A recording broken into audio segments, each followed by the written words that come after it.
안녕하세요. 오늘은 열왕기하 22장에 나오는 요시야 왕에 대한 얘기를 하겠습니다. 요시야는 열왕기에 보면 세 명의 성군이 나오죠. 다윗과 그리고 히스기야, 요시야 이 세 명 중에 하나입니다. 신명기 18장의 말씀 중에서 축복의 길, 즉 말씀에 순종하는 길을 선택한 사람이죠. 왕이 되고 나서 다윗의 길로 갔다는 칭찬을 받았고 또 성전 수리를 하는 그런 하나님 기뻐할 만한 일을 했습니다. 요아스 때 뭐 성전 수리를 했지만 이제 새로 건축한 게 아니고 또 이미 솔로몬 때 지은 성전이다 보니까 일부를 개축했지만 또 그 개축하지 않은 부분들이 또 퇴락했기 때문에 이제 그걸 손을 댔습니다. 그 과정에서 율법책이 또 발견이 됐죠. 그래서 그 율법책을 이제 그 읽으라고 해서 보니까 평소에 말씀대로 살려고 애를 썼지만 그 저희가 미처 생각하지 못했거나 발견하지 못했던 말씀들을 거기서 찾게 됩니다. 우리가 흔히 성경 말씀 전체를 로고스라고 한다면 또 평소에 읽어도 눈에 잘 안 띄고 또 귀에 잘 안 들어왔던 말씀이 이렇게 나에게 와서 잘 박힌 못처럼 바뀌는 경우가 있습니다. 눈에 띄고 귀에 들리고 그걸 레마라고도 표현을 하죠. 나에게 특별히 주신 말씀을 이렇게 표현하는 겁니다. 그럴 때 그 요시야 왕의 태도가 아주 우리에게 배울 만한 태도가 되겠습니다. 자, 그럼 우리가 성경을 한번 보면서 말씀을 확인해 보도록 하겠습니다. 자, 열왕기하 22장의 말씀인데요. 조금 제 얼굴을 키워서 보도록 하겠습니다. 열왕기하 22장 유다왕 요시야 때 얘기고요. 이제 율법책을 이제 성전을 수리하다 발견했습니다. 그러니까 이 서기관 사반이 왕에게 와서 제사장 hil기야가 내가 책을 주었습니다. 성전을 수리하다 발견한 책이죠. 그리고 그 사반이 왕 앞에서 그 율법책을 읽었습니다. 그랬더니 왕이 율법책의 말을 듣고 곧 그 옷을 찢었다 그렇게 되어 있습니다. 그러니까 이제 그 말씀 속에서 자기가 미처 생각하지 못했거나 소홀히 생각했던 말씀들이 이렇게 발견되면서 회개했다 그 말이죠. 이게 이제 하나님 앞에서 겸손한 태도입니다. 우리는 그 잠언에 보면 교만은 패망의 선봉이다. 가장 먼저 패배하는 자, 패망하는 자가 이제 교만한 자로 했는데 우리가 흔히 교만이 나쁘다는 걸 아는데요. 대부분은 이제 사람과 사람 사이에서 이제 교만을 생각합니다. 그런데 실제 성경을 보면 하나님 앞에서의 교만이죠. 대표적인 예를 보면은 원죄에 해당되는 것이 이제 하와가 에덴 동산부터 시작했죠. 하나님이 선악과를 따먹으면 죽는다 이렇게 말씀하셨는데 하와는 그것을 매일 가서 보면서 보암직도 하고 아마 모양이 예뻤던 것 같아요. 색깔도 좋고 그리고 먹음직도 하고 맛있어 보였던 것 같습니다. 그리고 먹으면은 지혜롭게 될 것 같다. 그리고 하나님처럼 될 것 같다. 하나님이 정령 죽는다고 하는 말씀을 전면 반박하면서 그런 식으로 이제 하나님과 반대되는 생각을 하게 되죠. 그리고 이제 그걸 가서 결국은 사단의 유혹도 있었지만 뱀의 유혹에 따라서 따먹고 사실은 금방 죽었어야 했는데 하나님이 이제 회개의 기회를 주시려고 당장 죽이지는 않았죠. 그랬더니 이제 그걸 가지고 남편에게 가서 이거 먹어도 안 죽는다. 정말 정령 죽는다 그러면 내가 벌써 죽었어야 했는데 안 죽은 거 보면 하나님 거짓말한 것이다. 이렇게 해서 남편도 주니까 바보 같은 남편 아담도 따먹었죠. 그러니까 이게 교만한 것입니다. 그래서 우리는 바울이 그런 얘기 했습니다만은 성경 말씀에 있는 얘기를 하면 사탄이 와서 얘기라도 믿어야 되고 성경 말씀에서 어긋나는 것이 있다 그러면 그것은 천사가 와서 말을 해도 믿지 마라 이렇게까지 얘기를 했습니다. 또 성경은 하나님 말씀은 천하가 없어도 1.1획도 바뀌지 않는다 이렇게 말씀했기 때문에 하나님 말씀에 대한 생각을 정확히 하고 살아야 됩니다. 그렇기 때문에 하나님 말씀을 읽거나 또는 듣는 중에 평소에 내가 깨닫지 못했던 것이 깨달아지면 거기에 대해 토를 달면 안 됩니다. 그리고 저항하면 안 되죠. 특히 이제 모세 같은 그 전례를 보면 혈기가 많았죠. 그런데 결국 죽었을 때 유다서에 보면 지옥에서부터 사단이 데리러 오죠. 마귀가. 그리고 천국에서는 천사가 데리러 옵니다. 시체를 놓고 싸웠다 이렇게 되어 있습니다. 결국 뭐 천국에 갔겠습니다만은 죽었을 때 상당히 힘들었습니다. 그래서 야고보서 1장에 보면 성냄으로 하나님을 이룰 수 없다 이렇게 딱 명시가 되어 있죠. 그래서 이런 경우는 우리가 뭐 혈기 많은 사람들이 꽤 많은데 하나님 앞에 혈기 부르지 말고 어떤 형태든지 말씀을 통해서 지적을 받게 되면 그대로 혈기를 죽이도록 평생 기도해야 됩니다. 내가 태어나기를 그렇게 태어난 건 어떻게 했느냐, 어떻게 하겠느냐, 또 나는 뭐 혈기를 부르지만 뒤끝은 없다 이런 식으로 자기의 잘못을 하나님 앞에서 변명하고 그렇게 자기 죄를 편들면 안 됩니다. 성경을 보면 마귀나 뭐 기타 등등의 사람들 중에서 이렇게 하나님 말씀에 대해서 이제 저항하는 사람들이 많은데 그건 굉장히 좋지 않은 태도입니다. 요즘에도 이제 목사나 일반 평신도 중에 하나님 말씀 아주 업신여긴 사람들이 많습니다. 그런 사람들 중에는 뭐 불경이나 뭐 노노라든지 노자 같은 동양의 이런 다른 종교나 그런 그 경전들을 언급하는 경우가 많아요. 그런데 그런 분들을 보면 그 뭐 노노나 노자나 또 장자나 또는 뭐 불경 같은 것에 대해서 폄하하거나 뭐가 잘못됐다고 지적하는 걸 한 번도 본 일이 없습니다. 그런데 자기가 믿는 하나님이 주신 말씀은 아주 뭐 헌신짝처럼 여기면서 뭐가 잘못되고 뭐가 틀렸고 그러면서 성경은 그렇게 이렇게 기록되어 있어도 나는 그렇게 믿지 않는다. 내 생각에는 내가 볼 때는 내 경험을 하면서 자기 생각을 마치 첫 어머니라고 하는 하와처럼 그렇게 자기 생각을 높이고 하나님 말씀을 아주 하찮은 걸로 여기는 사람이 많아요. 이게 굉장히 큰 죄죠. 마태복음 4장에 보면 예수님을 이제 사탄이 와서 시험합니다. 그때 이제 세 가지 성경 말씀을 인용하면서 잘못된 해석을 하고 시험하는데 예수님이 정확하게 신명기 말씀 2절하고 2군데하고 이제 시편 1군데를 사용해서 하나님의 말씀을 전했을 때 마귀조차도 토를 달지 않고 떠나버립니다. 근데 유독 사람들, 특히 안 믿는 사람들보다 믿는 사람들이 하나님 말씀을 하찮게 여기는 경우가 많습니다. 자기 생각을 하나님 말씀보다 더 중요하게 여기고 자기 생각을 높이고 하나님 말씀을 아주 내려치는 그런 경우가 많죠. 이게 엄청난 범죄입니다. 용서받기 어렵죠. 예를 들면 뭐 하나님께서 어린 소자를 물 한 그릇 떠준 것도 상을 주시고 죄는 홀이라도 벌한다고 그랬을 때 하나님께서 뭐 어떻게 그렇게 할 수가 있겠어?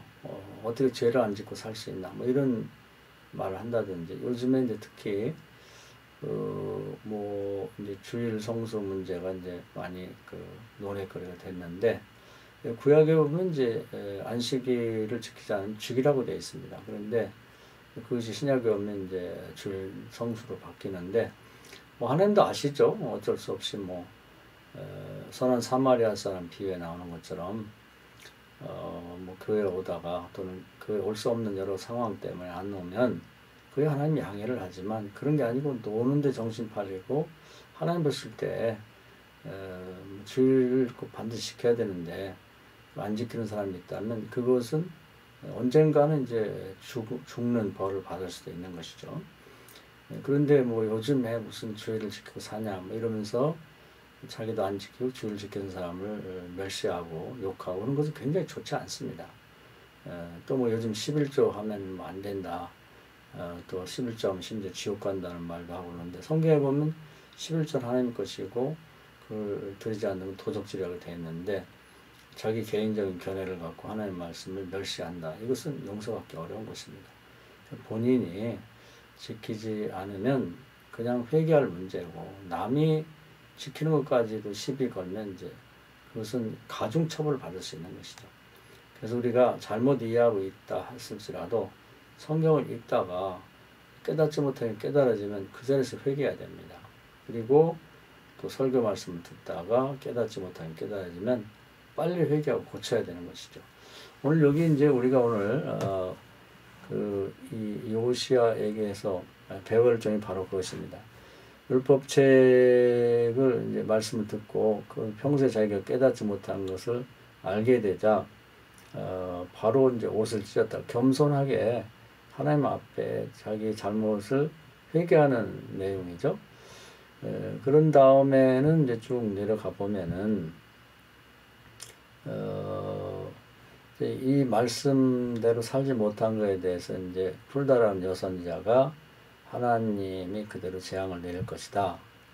이런 예언을 하죠. 여기 보면 훌다가 그들에게 이르되 이스라엘 하나님 여호와의 말씀이 너희는 너희를 내게 보낸 사람에게 말하기를 여호와의 말씀이 내가 이곳과 그 주민에게 재앙을 내리되 곧 유다 왕이 이른 모든 말씀대로 하리니 이렇게 언급하니까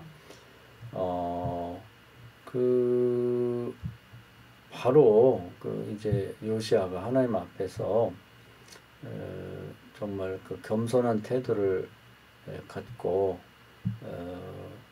그 회개하고 이렇게 그 말씀에 아멘 하면서 이제 그런 회개하는 태도를 취하게 됩니다.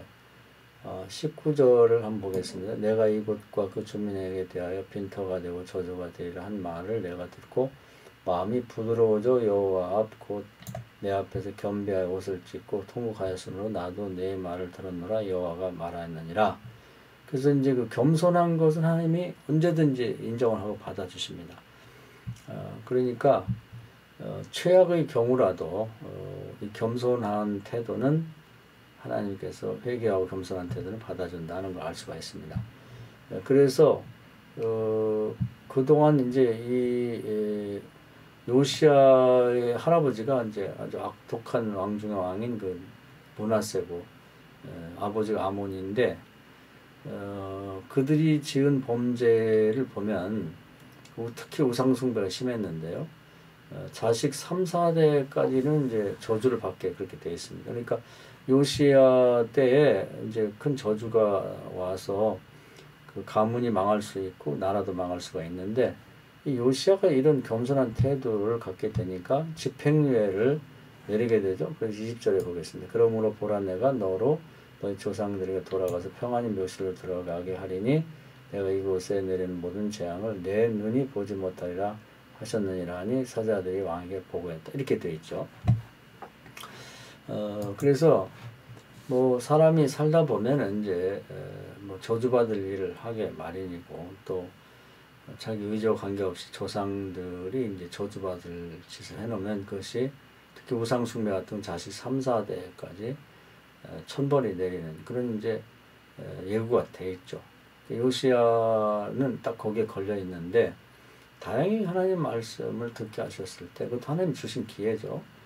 거기에 뭐 어떤 토를 달지 못하고 안 하고 곧바로 이제 무릎 꿇고 자기 죄를 회개하고 겸손해졌더니 또 마음을 부드럽게 가졌다는 것은 이제 뭐 자기 생각을 갖고 하나님하고 대립하지 않았다는 얘기입니다. 그냥 아멘하고 모든 걸 받아들였다는 얘기죠. 그랬더니 집행유예를 내렸습니다.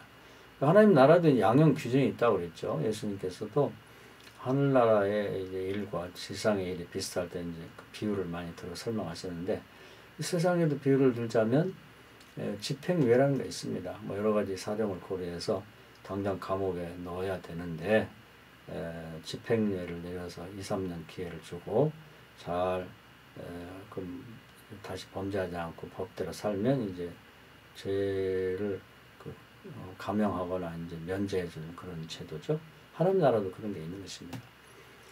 그래서 요시야뿐 아니라 하나 더 예를 들면 겸손이 얼마나 중요한가를 보도록 하겠습니다. 자, 성경을 한번 찾아볼까요?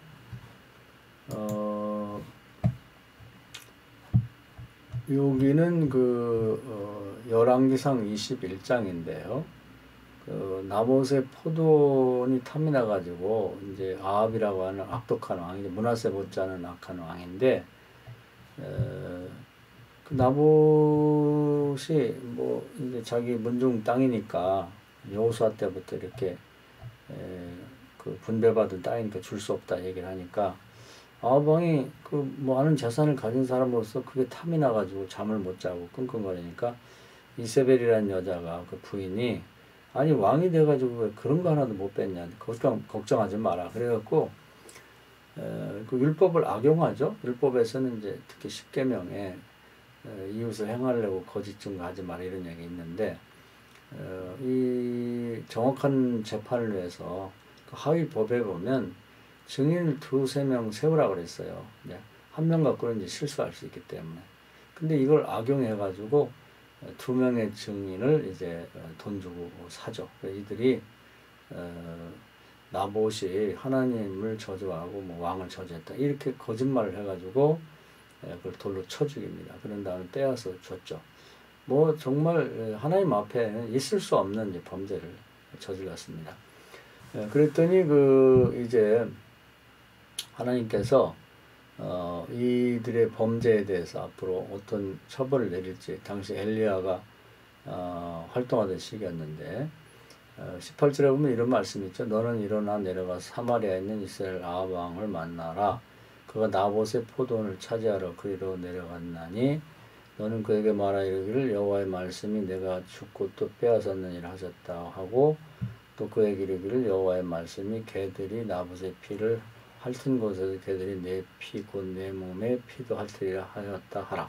그래서 이제 하나님이 지금 가지고 있는 생각 앞으로 내릴 벌에 대해 예고를 했죠. 그런 다음에 뭐 쭉 이세벨 와에 대한 얘기도 쭉 했고요. 그랬더니 그런 얘기를 들은 아합이 뭐 예상치 못한 태도를 취하죠. 27절에 보면은 아합이 이 모든 말씀을 들을 때 그의 옷을 찌고 굵은 배를 동이고 금식하고 굵은 배에 넣으며 또 풀이 주고 다니더라.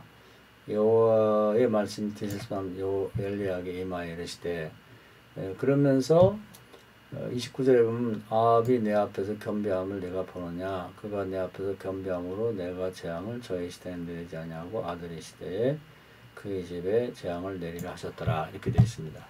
그래서 결국 이 얘기를 들어보면은 하나님께서 뭐 엄청나게 큰 범죄를 범한 이 아합이라도 하나님 앞에 겸비하니까 이제 아마 이 내용을 이제 그 뉘앙스를 보면은 엘리야는 정말 이런 악한 자에 대해서는 이제 당장 벌을 내려야 됩니다. 그런 입장이었던 것 같아요. 그런데 하나님은 그 아합이 저렇게 겸비하고 회개하고 잘못을 내치는데 그래도 좀 봐줘야 되지 않겠느냐. 그 집행유예를 때립니다. 그런 걸 보면 이 겸손함이라는 것, 즉 하나님 말씀을 들었을 때 그 앞에 겸손한 태도를 취한다는 것이 얼마나 하나님 앞에 중요하게 여겨지는가 하는 것을 이제 보여주고 있습니다. 뭐 어스틴도 그런 얘기를 했다고 그러죠. 하나님 앞에 가장 중요한 것은 뭐냐. 첫째도 겸손이고 두 번째도 겸손이고 세 번째 겸손이다 그랬을 때 우리가 흔히 서두에서 얘기했습니다. 사람과 사람 사이의 겸손 이걸 뜻하기보다는 하나님 말씀 앞에서의 겸손이죠.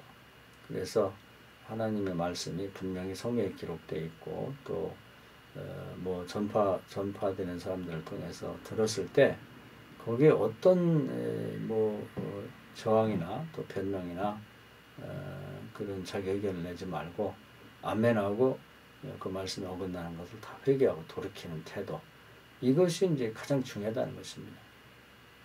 그래서 이 말씀을 들으시고 혹시 나는 살아오면서 하나님께서 분명히 말씀하는데 불구하고 거기에 대해서 저항하고 내 의견을 더 앞세운 격은 없는지 있다고 그러면 회개하셔야 됩니다. 그리고 앞으로는 하나님 말씀이 분명하면 거기에 절대로 토를 달거나 거기에 대해서 자기 잘못을 자기 의견을 내거나 또 자기 생각을 앞세워서는 안 된다는 그런 어떤 결단을 가지고 살아야 될 것 같습니다. 이 말씀 은혜가 되기를 바랍니다. 감사합니다.